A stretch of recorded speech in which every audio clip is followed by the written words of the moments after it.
Sejam bem-vindos ao Papo de Química, o podcast que descomplica a ciência e conecta a química com o nosso cotidiano. E eu sou o professor Edson Souza, do Instituto Federal de Pernambuco. E eu sou Maria Fernanda, aluna do curso de Química do IFPE Campus Recife, e hoje vamos esquentar nosso papo com muita energia, literalmente. E eu sou a professora Priscila Morim, e no episódio de hoje mergulharemos nos fundamentos teóricos e aplicações dos cálculos termoquímicos. Afinal, você já se perguntou por que algumas reações liberam calor enquanto outras absorvem? Gente, se você não ouviu o episódio 101 com a parte 1 de Termoquímica sem mistério, o link está na descrição do episódio ou escute no seu aplicativo preferido de áudio. E tem material complementar lá no nosso site www.papodequimica.com. E na aba blog, baixe o texto do episódio e uma lista de exercícios comentada. Vamos descobrir isso agora, começando pelos conceitos básicos. Let's go! Yeah! Vamos começar nosso papo falando sobre o calor, ou entalpia de formação, ΔHF. Mas, afinal, o que isso significa? O calor, ou entalpia de formação, é a variação de energia envolvida quando exatamente um mol de uma substância é formada diretamente a partir de seus elementos na forma mais estável, ou seja, nos estados padrão, geralmente gás, líquido ou sólido, sob condições definidas, temperatura de 25 graus Celsius, 298 Kelvin, e pressão de 1 atm. E atenção para um detalhe importante. Por convenção, considera-se que a entalpia de formação dos elementos em seu estado padrão é igual a zero. Isso mesmo. Se você estiver falando de um oxigênio na forma de gás O2 ou carbono na forma de grafite, a entalpia de formação é sempre zero. Isso facilita muito a vida na hora dos cálculos. I got it. Pessoal, um ponto fundamental em termoquímica é saber como representar corretamente a equação que descreve a entalpia de formação de uma substância. Esse conceito nós devemos conhecer. Por exemplo, pense na formação da água líquida. A entalpia de formação corresponde à reação química que gera exatamente um mol de água a partir dos elementos que a formam, o hidrogênio e o oxigênio, no caso. Durante esse processo, cerca de 285,8 kJ de energia são liberados. Nós podemos escrever essa reação da seguinte forma: H2, gasoso, mais meio mol de O2, produzindo H2O líquido. ΔH é igual a menos 285,8 kJ por mol. Só isso, pessoal. Você entendeu, velho? Yes! Outro conceito muito importante que precisamos entender é o calor ou entalpia de combustão. Mas você realmente sabe o que é isso? O calor de combustão corresponde à variação de energia liberada quando exatamente um mol de substância é completamente queimada na presença de oxigênio, sempre considerando as condições padrão, temperatura de 25 graus Celsius e pressão de uma atmosfera. E tem mais uma coisa interessante. As reações de combustão são sempre exotérmicas, ou seja, elas liberam a energia para o ambiente. O ΔH é negativo. É justamente por isso que você sente calor perto de uma fogueira ou quando acende um fogão a gás, por exemplo. Legal, né? Esse conceito nos ajuda a entender várias situações práticas do nosso dia a dia.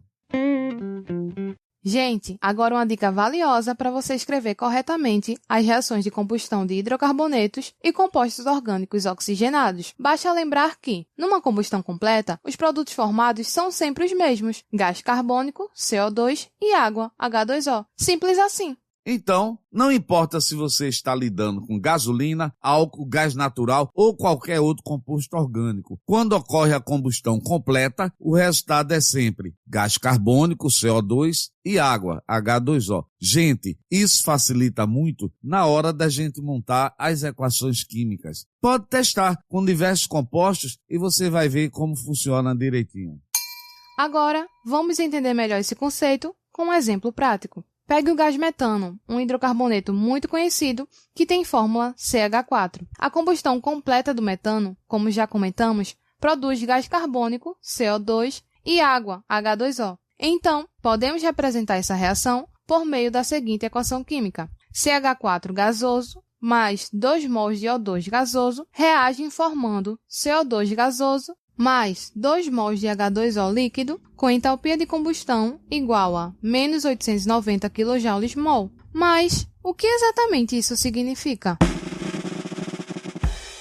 Isso significa que quando queimamos 1 mol de metano, o que equivale a cerca de 16 gramas, são liberados aproximadamente 890 kJ de energia na forma de calor. É por isso que o metano é amplamente utilizado como combustível para aquecimento e geração de energia. Afinal, essa energia liberada é exatamente o que precisamos no nosso cotidiano. Você entendeu, velho? É claro. Galera, vamos falar agora sobre outro conceito essencial, a energia de ligação. Você sabia que toda ligação química funciona como uma espécie de cofre que guarda energia? Pois é, a energia de ligação nada mais é do que a quantidade de energia necessária para romper, quebrar exatamente um mol de ligações químicas, considerando as substâncias em fase gasosa. Agora, se liga aí nesse ponto, é bem importante. Quebrar ligações sempre consome energia. A quebra de ligação é um processo endotérmico, por isso o sinal é positivo. Já formar novas ligações é um processo exatamente oposto, pois sempre libera energia, é exotérmico, portanto o sinal é negativo. Não esqueça disso, que é muito importante. Então, quando a gente calcula a variação de entalpia, o ΔH, de qualquer reação química, estamos basicamente comparando a energia que é consumida para quebrar as ligações iniciais com a energia que é liberada quando novas ligações são formadas. É mesmo, é? É verdade. Vamos analisar direitinho a reação de formação da água líquida e aplicar o conceito de energia de ligação na prática. A equação geral da reação é H2 gasoso mais meio mol de O2 gasoso, formando H2O líquido. Etapas envolvidas: ligações quebradas, que é a fase endotérmica, onde consome energia. Temos uma ligação hidrogênio com hidrogênio, que é do gás hidrogênio, e meia ligação oxigênio com oxigênio, onde é uma ligação dupla, já que usamos apenas meio mol de O2. E também temos as ligações formadas, que é a fase exotérmica, onde libera energia. 2 ligações oxigênio com hidrogênio, porque a molécula de água tem 2 átomos de hidrogênio ligados ao oxigênio. Agora, vamos aos valores aproximados das energias de ligação em kJ por mol. Uma ligação HH, para ser quebrada, absorve energia, ou seja, mais 436 kJ por mol. Uma ligação OOO também absorve energia para ser quebrada, ou seja, mais 498 kJ por mol, mas como é 1 meio mol, usamos mais 249 kJ. Com a formação de 2 ligações OH na água liberando energia, é liberada menos 463 kJ por mol, que são 2 ligações formadas. 2 vezes menos 463 igual a menos 926 kJ. Agora, vamos calcular o ΔH, a variação de entalpia nessa reação. E o ΔH é dado pelo somatório da energia envolvida na quebra das ligações, menos o somatório da energia liberada na formação de ligações. Então vamos lá. Podemos dizer que o ΔH será soma de 436 mais 249, que é o total de energia envolvido na quebra da ligação do hidrogênio e de meio mol de oxigênio, menos 926 kJ, que é a energia envolvida na formação da água, as 2 ligações OH. Gente, fazendo essa diferença, fica 685 menos 926, que é igual a 241 kJ por mol. Ou seja, a reação é exotérmica e libera 241 kJ por mol ao formar água líquida. Pessoal, esse cálculo mostra direitinho como a energia da ligação nos ajuda a prever e entender o comportamento energético das reações químicas. Fascinante, não é isso? É verdade. Agora segura essa. E se a gente não tiver o ΔH direto de uma reação? É aí que entra a lei de Hess, que diz que a variação total de entalpia de uma reação depende apenas dos estados iniciais e finais, e não do caminho percorrido. Ou seja, se não temos o ΔH direto de uma reação, podemos obtê-la somando as reações intermediárias, que levam aos mesmos produtos. Ou seja, se você conhece entalpias de outras reações que envolvem os mesmos compostos, pode somá-las, inverter ou ajustar os coeficientes e calcular o ΔH da reação que você quiser. É quase como usar atalhos em um GPS, mesmo com diferentes caminhos. O ponto final é o mesmo. A lei de Hess é tipo a Waze da termoquímica. Vamos agora para uma aplicação da lei de Hess. Queremos calcular a variação de entalpia, ΔH, de uma reação de formação do monóxido de carbono, que é representado por carbono na forma de grafite mais meio mol de O2 gasoso, formando CO gasoso. Mas não temos essa entalpia diretamente, então podemos calcular a partir das reações. Primeiro, a entalpia de formação do gás carbônico, onde temos carbono na forma de grafite mais O2 gasoso, formando CO2 gasoso, com um ΔH igual a menos 393,5 kJ. E também temos a da combustão do monóxido de carbono, CO gasoso mais meio mol de O2 gasoso, formando CO2 gasoso, com ΔH igual a menos 283,0 kJ. Nosso objetivo é descobrir a variação de entalpia na formação do monóxido de carbono. Para isso, contamos com duas equações já conhecidas, a formação do dióxido de carbono e a combustão do monóxido de carbono. Imagine que as equações termoquímicas são peças de um grande quebra-cabeça. Podemos dividi-las, multiplicá-las ou até invertê-las, e isso mudará também o valor do ΔH. Essa é a essência da lei de Hess.